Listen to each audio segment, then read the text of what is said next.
भदौ 23 र 24 गतेको त्यो दिन सायद हामी कहिले बिर्सिन सक्छौँ पनि होला, जसलाई नेपालको कालो दिन पनि भनिन्छ। त्यस दिन नेपालमा के भयो त्यो सबैले थाहा छँदै।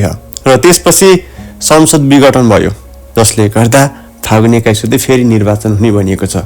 र त्यही निर्वाचनको लागि अहिले नेताहरू तछाड मछाड गर्दै भोट माग्न हरेक ठाउँ हरेक गाउँ कुदिरहेका छन्। र त्यही कुरा यो ठाउँमा पनि भएको छ। यो ठाउँमा पनि नेताहरू भोट माग्न आइरहेका छन्। अब अगाडि हेर्दै गरौँ कस्तो हुन्छ। यी हुन् रामप्रसाद। भनिन्छ यो सबै वितण्ड यिनकै कार्यकालमा भएको थियो। संसद विघटन भएपछि यिनको पद गयो र फेरि अहिले नै भोट माग्न जाँदैछन्। अब हेरौँ यिनको माग्ने तरिका कस्तो छ।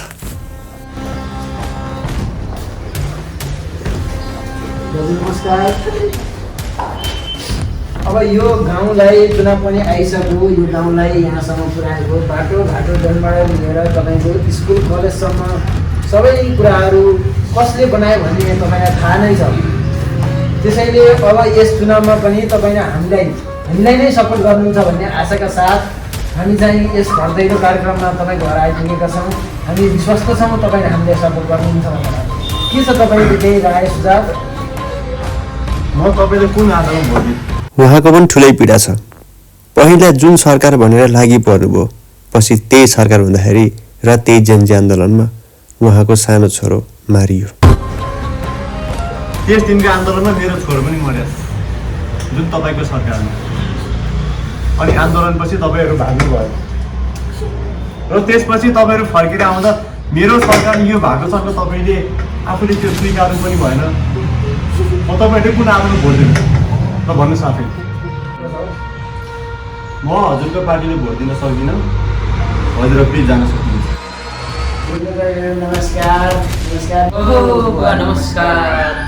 अब हामी त अब चुनावको माहौल सुरु भयो।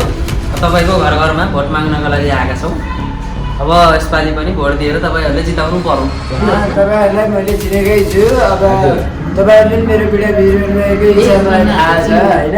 अब आजभोलिका चाहिँ यिनीहरूलाई के देखिदिएन थाहा छैन। म मिलाउँछु यो कुरा, तपाईँ निर्धक्का साथ जानुहोस् अनि हाम्रो अलिअलि मिलान ठिक छ, हुन्छ। यिनीहरूको कुरा नसुन्नुहोस् तपाईँ, म यिनीहरूलाई मिलाउँछु। हाम्रो घरको भोट निश्चित रूपमा तपाईँलाई नै हुनेछ। अब तपाईँहरूलाई पनि थाहा नै छ, यत्रो विकास नि मैले नै गरेको, अब नि गर्दै रहन्छु। अब त्यही जानेर भोट दिनु होला। अब अहिले हामी लाग्यौँ है। ल हुन्छ।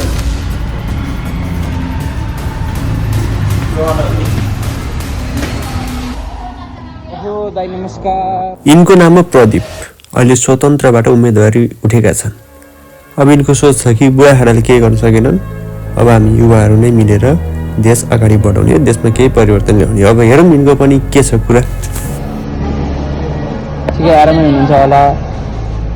पछिल्लो समय जे भयो नराम्रो भयो, हामी पनि निराश छौँ त्यस विषय लिएर। कुरा खाडाहरूले जसो गरे नराम्रो गरे, त्यो कारण हजुरहरूले अब यो आउँदो चुनावमा हामीलाई साथ दिएर मौका दिएर हामीलाई जिताउनुहुनेछ भन्ने पूर्ण विश्वासका साथ हामी हजुरको समक्ष भोट माग्न आएका छौँ।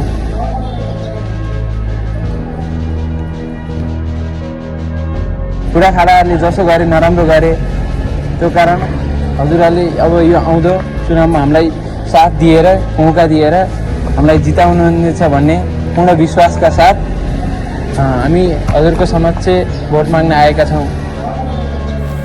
उसलाई पनि आफ्नो छोरा त्यस्तो भएको कति तनाव छ।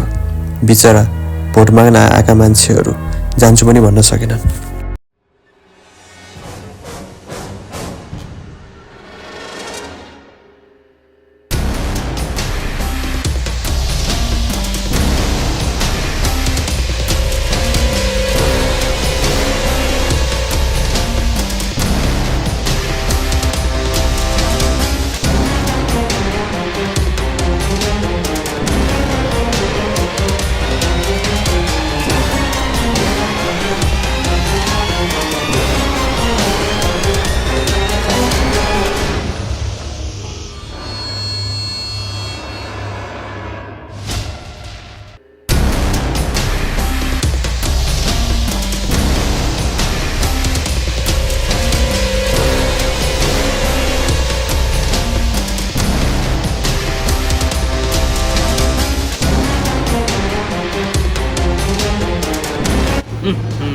अचम्म लाग्छ।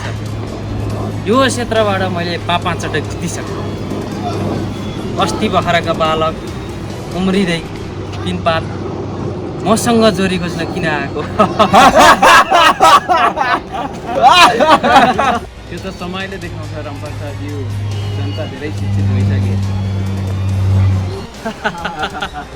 शिक्षित कुन शिक्षितको कुरा गर्छस् तैँले?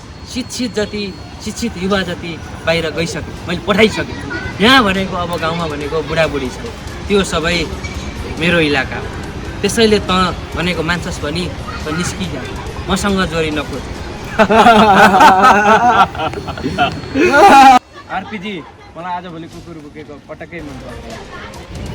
के भनिस्? सक्दिउ नेताज्यू। के गर्नुपर्छ यसलाई? चुनावको दिन देखाइन्छ। केटाकेटी ल्याएर आउने हाम्रो बानी छैन केटा, हिँड अन्त पनि भोट माग्नु। जाउँ नेताज्यू। त्यो त सबै समयले देखाउँछ।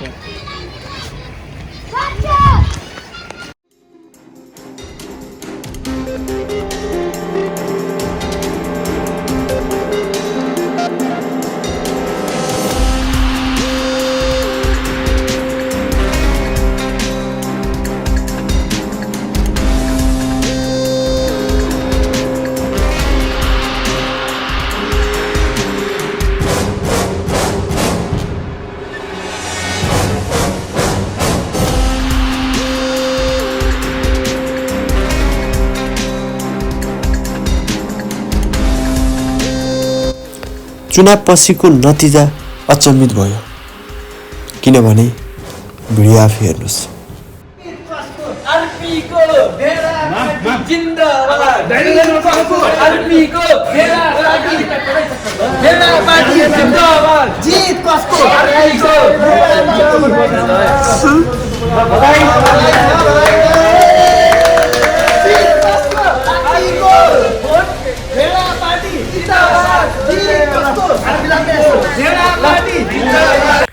उहाँको जितमा सबै खुसी छन्, तर यो जितमा केही रहस्य छ। हेलो दाइ दाइ मानिमा दाइ दाइ दाइ दाइ